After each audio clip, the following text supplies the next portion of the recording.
Hello everyone, இந்த வீடியோவில் நான் சொன்னேன் இதுவரை கற்றுக்கிட்ட மொத்த வித்தையும் முழுசாக இறக்கணும்னு நினச்சிருக்கேன். என்னடா இது இன்ட்ரோ டிஃப்ரெண்ட்டாக இருக்குது அப்படின்னு நினச்சிங்கன்னா ரெசிபியும் டிஃப்ரெண்ட்டாக இருக்க போகுது. அதனால தான் இந்த ஒரு இன்ட்ரோ.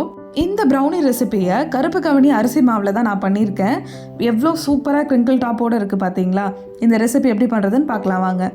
ரெசிபி ஸ்டார்ட் பண்ணுறதுக்கு முன்னாடி எல்லாருக்கும் டபுள் பாயிலிங்கிற ஒரு மெத்தடில் நிறைய மிஸ்டேக்ஸ் பண்ணுவீங்க. அதை பற்றி தான் இப்போ பார்க்க போகிறோம். இப்போ வீடியோவில் நான் ஒரு அகலமான பவுல் எடுத்திருக்கேன். பட் பவுலோட ஹைட்டை செக் பண்ணும்போது கொஞ்சம் கம்மியாக தான் இருக்குது. அதாவது அகலம் நல்லா பெருசாக இருக்குது, ஆனால் ஹைட் பார்த்தீங்கன்னா கொஞ்சம் குட்டியாக இருக்க மாதிரி தான் எனக்கு ஃபீல் ஆகுது. இன்னும் கொஞ்சம் டீப்பாக பவுல் இருந்திருக்கலாமோ அப்படின்னு நீங்கள் நினச்சிங்கன்னா அதுதான் தப்பு. வெயிட் பண்ணுங்கள், இப்போ இன்னொரு பவுலை வச்சு நான் எக்ஸ்பிளைன் பண்ணும்போது உங்களுக்கு கிளியராக புரியும்னு நினைக்கிறேன். இப்போ இந்த பவுலில் பாருங்களேன், அகலம் ஓரளவுக்கு நார்மலாக இருக்குது. ஹைட்டை செக் பண்ணும்போது அகலத்தை விட ஹைட் கொஞ்சம் டீப்பாக இருக்க மாதிரி ஃபீல் ஆகுதுல்ல?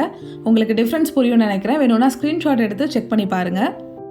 இப்போது டபுள் பாயிலிங் மெத்தட் பண்ணுறதுக்கு நான் ஒரு பாத்திரம் எடுத்திருக்கேன். அதுக்கு மேலே செகண்டாக ஒரு பவுல் பற்றி எக்ஸ்பிளைன் பண்ணேன் இல்லையா, அந்த பவுலை ப்ளேஸ் பண்ணியிருக்கேன்.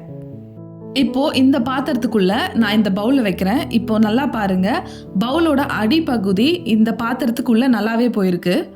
இந்த டைப் பவுல் யூஸ் பண்ணும்போது டபுள் பாயிலிங் மெத்தட் பண்ணுறோம் அப்படின்னா வாட்டர் எவாப்ரேட் ஆகிட்டு ஸ்ட்ரெயிட்டாக பவுலுக்கு அடியில் படும். ஸோ பாத்திரத்தோட அடிப்பகுதிக்கும் பவுலோட அடிப்பகுதிக்கும் கொஞ்சம் கூட டிஸ்டன்ஸ் இருக்காது. இப்போது ஃபர்ஸ்ட் பார்த்தோம் இல்லையா, அந்த பவுலில் ப்ளேஸ் பண்ணி பார்க்கலாம் அது எப்படி இருக்குன்னு பார்ப்போம். இப்போது இந்த பவுலோட அடிப்பகுதி பார்க்கும்போது பாத்திரத்துக்கு உள்ளே போகலை, பாத்திரத்துக்கு மேலேயே தான் இருக்குது, லைட்டாக தான் உள்ளே போயிருக்கு. ஸோ பாத்திரத்தில் இருக்க ஹாட் வாட்டர் எவாப்ரேட் ஆகிட்டு வரும்போது பவுலோட பாட்டமில் படுறதுக்கு கொஞ்சம் டிஸ்டன்ஸ் இருக்கும். ஸோ இப்போ நான் என்ன சொல்ல வரேன் அப்படின்னா, எப்போவுமே டபுள் பாயிலிங் பண்ணும்போது நம்ம எடுத்திருக்க பவுலோட பாட்டம் கீழே இருக்க பாத்திரத்துக்கு மேலே கரெக்டாக போயிட்டு ப்ளேஸ் ஆகணும். ரொம்ப டீப்பாக உள்ளே போகிற மாதிரி நீங்கள் பவுல் சூஸ் பண்ணக்கூடாது.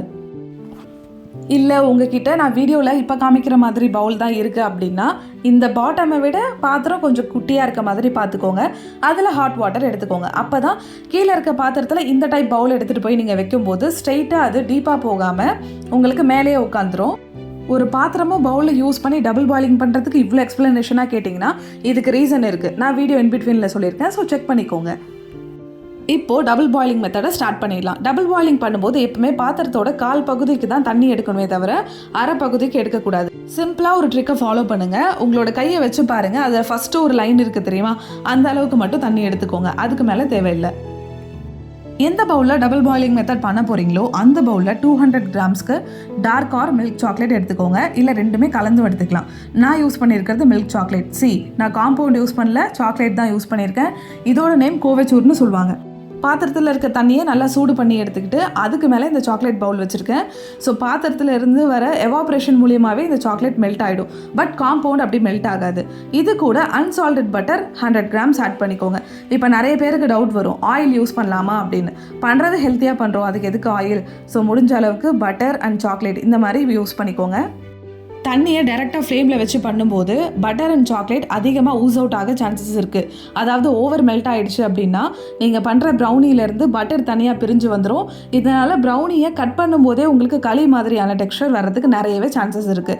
ஸோ முடிஞ்ச அளவுக்கு தண்ணியை சூடு பண்ணி எடுத்துக்கிட்டு அதுக்கு மேலே பவுல் வச்சு மெல்ட் பண்ணிக்கோங்க. மெல்ட் பண்ண அப்புறமா இந்த மாதிரி ஒரு துணி மேலே பவுல் வச்சுக்கோங்க. எக்ஸ்ட்ரா இருக்க வாட்டரை அப்சர்வ் பண்ணிக்கோங்க. இப்போ இன்னொரு பவுலில் கருப்பு கவுனி அரிசி 50 கிராம், ரெகுலராக அரிசி மாவு எப்படி அரைப்போமோ அதே மாதிரி தான். இது கூட 25 கிராம் கொக்கோ பவுடர், கொஞ்சம் குவாலிட்டியான கொக்கோ பவுடர் ஆட் பண்ணிக்கோங்க. இது கூட கோதுமை மாவு 15 கிராம். கண்டிப்பாக கோதுமை மாவு ஆட் பண்ணணும். ஒரு விஸ்க் வச்சு நல்லா இந்த மாதிரி மிக்ஸ் பண்ணிக்கோங்க. நான் வீடியோவில் என்னெல்லாம் காமிச்சிருக்கனோ அந்த ப்ராசஸ் அப்படியே ஃபாலோ பண்ணுங்கள். உங்களுக்கு ப்ரௌனி பர்ஃபெக்டாக வரும். இந்த ரெசிபி பண்ணுறதுக்கு கண்டிப்பாக ப்ரௌன் சுகர் யூஸ் பண்ணுங்கள். 200 கிராம்ஸ் ப்ரௌன் சுகரை நல்லா பவுடர் பண்ணிக்கோங்க. இன்னொரு தனி பவுலில் 3 முட்டை ஆட் பண்ணிக்கோங்க. கண்டிப்பாக ஃப்ரெஷ்ஷாக இருக்க முட்டை தான் ஆட் பண்ணணும்.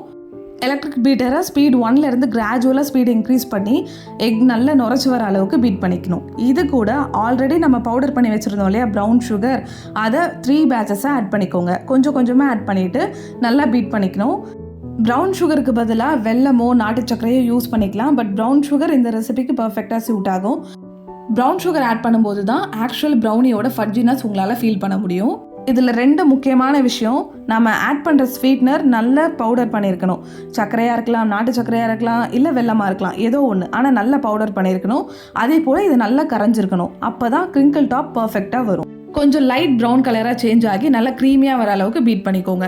இது கூட ஆல்ரெடி நம்ம மிக்ஸ் பண்ணி வச்சுருந்தோம் இல்லையா ட்ரை இன்க்ரீடியன்ட், அதை 3 பேட்சாக பிரித்து ஆட் பண்ணிக்கணும். ஒரு பேட்ச் ஆட் பண்ணிட்டதுக்கப்புறமா ஆல்ரெடி மெல்ட் பண்ணி வச்சுருந்த சாக்லேட் அண்ட் பட்டர் மிக்சரை கொஞ்சமாக ஆட் பண்ணிவிட்டு ஸ்பீட் 1ல் வச்சு எலக்ட்ரிக் பீட்டரை நல்லா பீட் பண்ணி எடுத்துக்கோங்க. இது எல்லாமே நல்லா கம்பைன் ஆகணும். அதுக்கடுத்து தான் பேட்ச் 2 பேட்ச் 3 இந்த மாதிரி ஆட் பண்ணணும். பேட்ச் 2 ஆட் பண்ணும்போதும் சேம் கொஞ்சம் ட்ரை இன்க்ரீடியன்ட்ஸ் ஆட் பண்ணிவிட்டு அதுக்கு அடுத்து second batch of chocolate and பட்டரை ஆட் பண்ணிக்கணும். அகெயின் இதை நல்லா மிக்ஸ் பண்ணிக்கணும். ப்ரௌனி பேட்டர் ப்ரிப்பேர் பண்ணும்போது எலக்ட்ரிக் பீட்டரோட ஸ்பீட் மேக்ஸிமம் நம்பர் 3 தான் இருக்கணும். இப்போது final batch of dry ingredient and சாக்லேட்டை ஆட் பண்ணிக்க போகிறோம். ஆட் பண்ணிவிட்டு எல்லாத்தையும் நல்லா மிக்ஸ் ஆகிற அளவுக்கு எலக்ட்ரிக் பீட்டரை ஸ்பீட் 1 or 2ல் வச்சு மிக்ஸ் பண்ணிக்கோங்க. இந்த ரெசிபியை எலக்ட்ரிக் பீட்டர் இல்லாமல் விஸ்கை வச்சு மட்டுமே பண்ண முடியும். பட் எலக்ட்ரிக் பீட்டர் யூஸ் பண்ணும்போது சீக்கிரமாக வேலை முடிஞ்சிடும். நம்ம ஆட் பண்ணியிருக்க எல்லா இன்க்ரீடியண்ட்டும் நல்லா மிக்ஸ் ஆகி லைட் கலரில் வரணும். அதாவது ஸ்டார்டிங்கில் நம்ம பீட் பண்ண ஆரம்பித்தோம் இல்லையா, அந்த கலருக்கும் இப்போ நம்ம பீட் பண்ணி முடிச்ச அதுக்கப்புறமா இருக்க பேட்டர் கலருக்கும் நிறையவே டிஃப்ரென்ஸ் இருக்கும். கலர் கொஞ்சம் லைட்டாக இருக்கும். அவ்வளோதான், நம்மளோட ப்ரௌனி பேட்டர் ப்ரிப்பேர் ஆகிடுச்சு. இந்த வீடியோவில் நான் யூஸ் பண்ணியிருக்கிறது 9x11 இன்ச்சில் இருக்க ரெக்டாங்கிள் டின். வேறு என்ன டின் சைஸ்லாம் யூஸ் பண்ணலான்னு டிஸ்கிரிப்ஷனில் கொடுத்துருக்கேன். நானே கஷ்டப்பட்டு நடுராத்திரி 3 மணிக்கு வீடியோ எடுத்தால் இந்த மாதிரி அசம்பாத விதங்கள்லாம் கரெக்டாக எனக்குன்னே நடக்குது. ஓகே, இப்போ ப்ரௌனி பேட்டரை ஒரு டின்னில் ட்ரான்ஸ்ஃபர் பண்ணிவிட்டு 180 டிகிரி செல்சியஸில் 10 மினிட்ஸ்க்கு ப்ரீ ஹீட் பண்ண அவனில் 30 மினிட்ஸ்லேருந்து 40 மினிட்ஸ்க்குள்ளே பேக் பண்ணி எடுத்துக்கோங்க. பேக் பண்ணும்போது கண்டிப்பாக லோவர் ராடில் வச்சு பேக் பண்ணுங்கள். அதாவது மிடில் ரேக்கில் வச்சுட்டு கீழே இருக்க ராடை மட்டும் ஆன் பண்ணுங்கள். ப்ரௌனி பண்ணும்போது கீழே இருக்க ராட் மட்டும் ஆன் பண்ணி பேக் பண்ணுங்கள். பர்ஃபெக்டான கிரிங்கிள் டாப் வரும். இப்போ இதை நம்ம ஸ்லைஸ் போட்டுடலாம். ரொம்ப சாஃப்டாக இருக்கும். இதில் vanilla essence, baking soda, baking powder இந்த மாதிரி எதுவுமே ஆட் பண்ண தேவையில்லை. ரொம்ப ரொம்ப சாஃப்டாக இருக்கும். நான் வீடியோவில் என்னெல்லாம் சொல்லியிருக்கேனோ அந்த ஸ்டெப்ஸ் எல்லாத்தையுமே ஃபாலோ பண்ணுங்கள். ரெசிபியை கொஞ்சம் கூட மிஸ் பண்ணாமல் கரெக்டாக அக்யூரேட் மெஷர்மெண்ட் யூஸ் பண்ணுங்கள். அப்போ தான் பர்ஃபெக்டான ரிசல்ட் கிடைக்கும்.